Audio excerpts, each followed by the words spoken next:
देखिए, सबसे बड़ा मुद्दा जो पेपर लीक का है, ये बहुत बड़ी-बड़ी डींगे मारते हैं इनके एजुकेशन मिनिस्टर और जिसके वैसे अंडर लीक हुआ है ये जो 484 जो फार्मासिस्ट थे, उस मिनिस्टर की अभी तक एक भी स्टेटमेंट नहीं आई और ना चीफ मिनिस्टर की स्टेटमेंट आई है। और ये तो जेन ज़ी की बात करते हैं, अभी तो जेन अल्फ़ा भी इनके खिलाफ प्रोटेस्ट कर रही है। सो 5 पेपर लीक हुए हैं आज तक 2022 से लेके।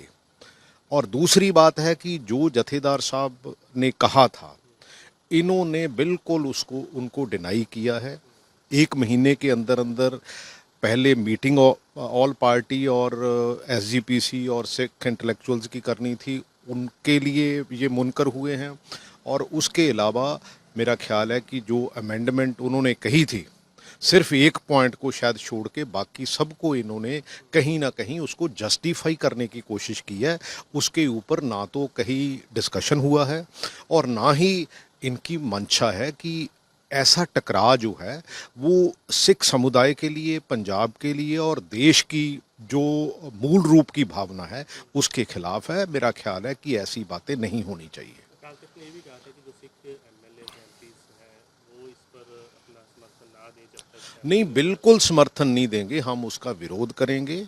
और क्योंकि भगवंत मान दुखी है, पंथ दुखी है, सो इससे हमने कोई बात नहीं करनी। एक सर कांग्रेस में जिस तरीके से फिर एक बार देखने को मिल रहा है चरणजीत सिंह चन्नी को लेकर नारे जो वो लगाए जा रहे हैं, चाहे बरनाला हो, संगरूर हो, कई जगह पर आप कैसे देख रहे हैं एक बार फिर आपस में ऐसा कुछ नहीं है, देखो हमारे ही लीडर हैं, अगर किसी के नारे लगते हैं तो मेरा ख्याल इसमें कोई बुरी बात नहीं है। इसको बढ़ा चढ़ा के जैसे भी दिखाया जाता है वो मैं समझ सकता हूँ, लेकिन डिफरेंस ऑफ ओपिनियन मैं हमेशा कहता हूँ कि पॉलिटिकल सिस्टम में होनी चाहिए, इंटरनली भी होनी चाहिए, एक्सटर्नली भी होनी चाहिए। ये मैं मरी हुई राजनीति जो है, मैं उसको अच्छी राजनीति नहीं मानता।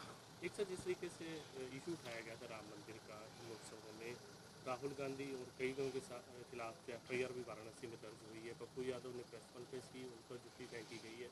आप ओवरऑल इस इंसिडेंट को कैसे देखते देखो, जो मोदी जी हैं, इनको हमेशा ये रहता है कि मेरी इमेज अच्छा। भाई, वो आप ये कहते हो कि मैंने बच्चों को माफ़ कर दिया, रादर के बच्चों से आपको माफ़ी मांगनी चाहिए क्योंकि पैलेट गन का इस्तेमाल हुआ है। यार, ऐसा तो कभी मेरा ख्याल है, क्योंकि पता नहीं मोदी जी में हिटलर की रूह आ गई। और जहाँ तक राहुल गांधी जी का सवाल है, उनके ऊपर तो पहले भी 50 पर्चे दर्ज है, एक और हो जाएगा। ये अगर लोगों के साथ खड़ा होने पे अगर पर्चे दर्ज होते हैं तो कोई बड़ी बात नहीं है, ठीक बात है।